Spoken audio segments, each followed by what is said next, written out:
Alrighty folks, how is it going? Back in the shed today with another how-to, and this one is to address the 701's Achilles heel, and you'll probably get this on a 692, and that is the clutch slave cylinder. They're prone to failing. The seal inside the slave splits and lets brake fluid get into the engine basically, so you lose all pressure on the clutch lever. And obviously you won't be able to change gears because the clutch isn't disengaging. So replacing it with the Oberon clutch slave, this part number is CLU1201. The one for the Husky that shows up on their website is CLU1000. This is the slightly older model. They didn't have the blue one on their website at the time, and I'm an impatient bastard when it comes to buying bike parts. But this one does fit. People have fitted it to their 701s and had much success. But yeah, if you want the upgraded one, which basically it's just got an extra seal, then the part number is CLU1000. They're prone to going at any time. I've seen posts on Facebook where they've gone at 10 miles, whatever. I've done 10,000 miles. Mine is fine, but seeing as I've got the bike in a million pieces, it's kind of an impulse buy, and just to kind of future-proof myself as well. So yeah, I'll crack on and get this sorted. So this is the offending item right here. First up, you're going to want to make sure that it's all clean, so you don't contaminate any new gaskets and get muck in the engine. So I'm going to be using some muck off engine degreaser, motorcycle degreaser, which is this stuff. Spray on and it just melts grease and wipes off. I'll probably scrub it with a brush and give it a wee rinse off as well. Yeah, and then you'll just want to take the sprocket cover off. Get this dirty bitch off. Oh man, this is going to be absolutely hoaching. The state of that. Blech. Yeah. I like working on my bike, but I hate getting dirty. So you can do this with your exhaust on still. You just want to take the heat shield off to maybe give yourself a little bit of space. You don't have to remove the chain or anything. There's plenty of space to get at it there. I'm just going to pop this in here to save any shite getting in.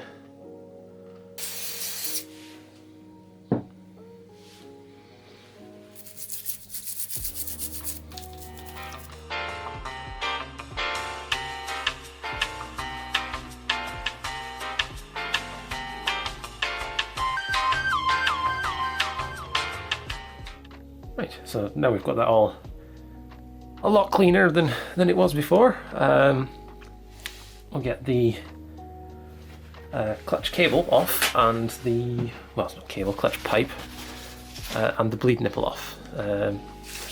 Clean things up a bit. There's a cable tie on here, just holding these wires in. Just clipped that to give myself a little bit more space because it's a bit tight down here. So get this bolt out.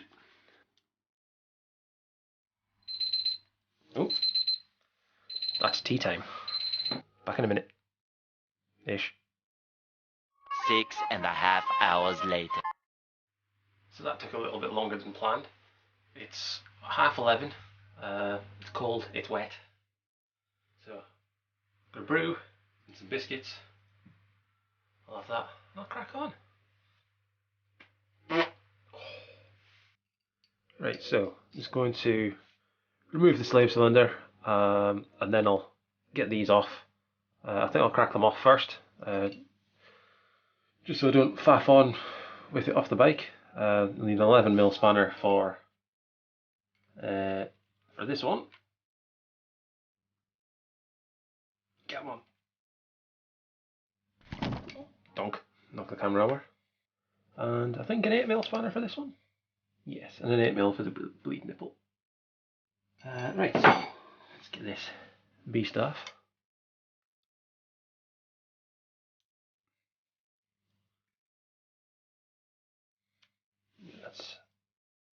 That's been thread locked on. Now, this should just slide out. And then just peel the gasket off. Hope it doesn't split. So I'll just clean that out.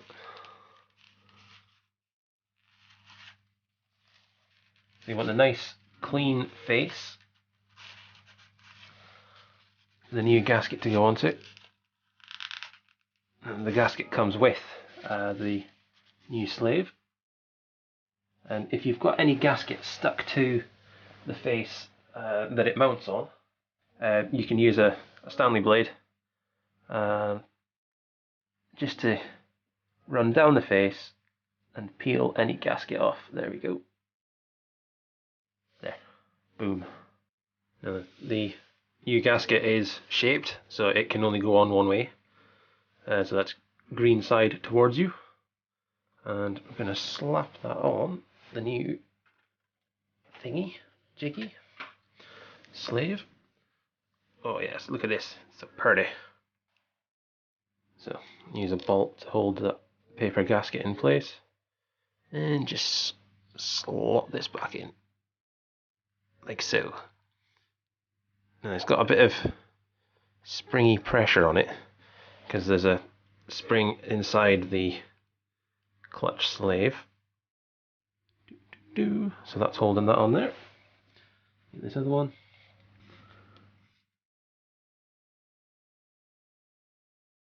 And don't go crazy when you tighten it back up. It's about 6 to 10 Newton meters, which is just enough off hand tool. Now people ask on Facebook, what fluid should I use? Blah blah blah. Well, on the master cylinder, it says use .4 or 5.1. I've got loads of .4. You should use some quality stuff. What have I got? Just, well, bog standard. Brake and clutch fluid. But now let's get these bits off, clean them, and stick them on the new cylinder. Oh yeah, so the Oberon CLU 1000 has this rubber seal on the end. Mine looks to be in good condition. Get that off. And then I've still got the cap on top of the master. So with that making a seal up there, it shouldn't piss out everywhere. No, it doesn't. Excellent. Let's clean it up. Now the Oberon kit does come with 2 copper washers, and because of the type of connection that this is, you don't need them. Those copper washers, I'm pretty sure, are for a banjo bolt. And just pop that in.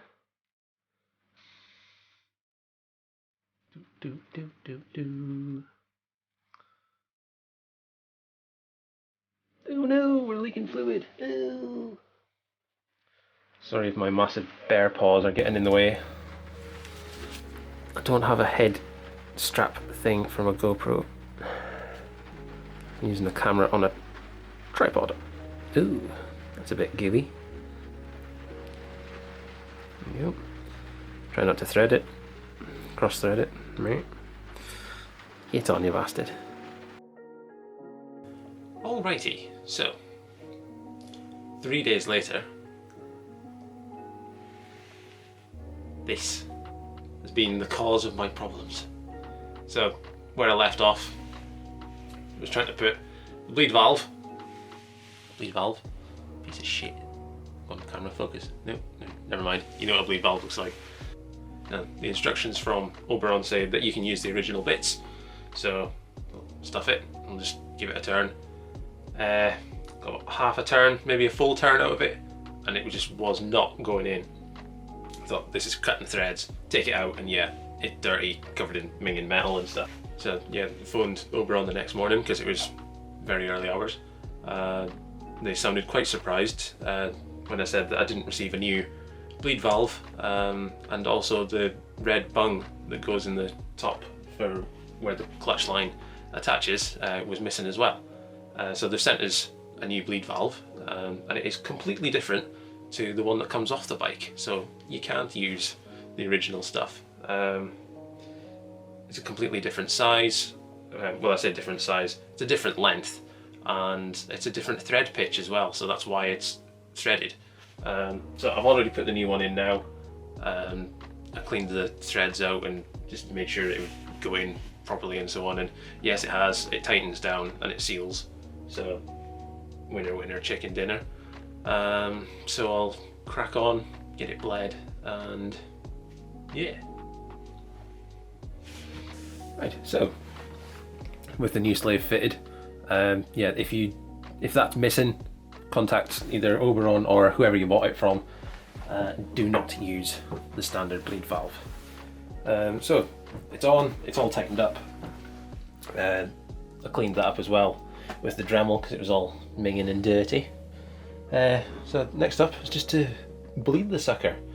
So I may have mentioned before, you'll want to keep the lid on your clutch master while you're doing this. The seal at the top just sort of stops all the fluid just pouring out of the bottom of the hose. So I've got some rubber hose I got from a bleeder kit that only just fits on there, and a catch bottle as well.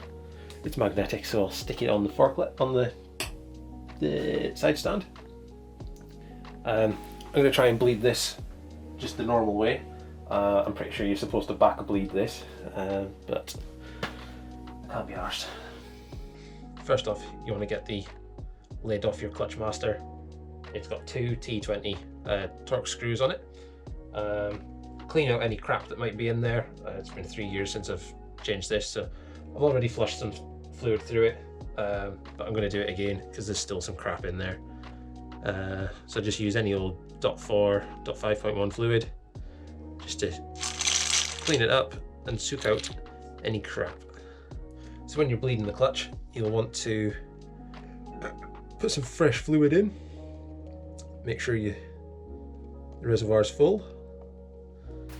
Take your 8mm spanner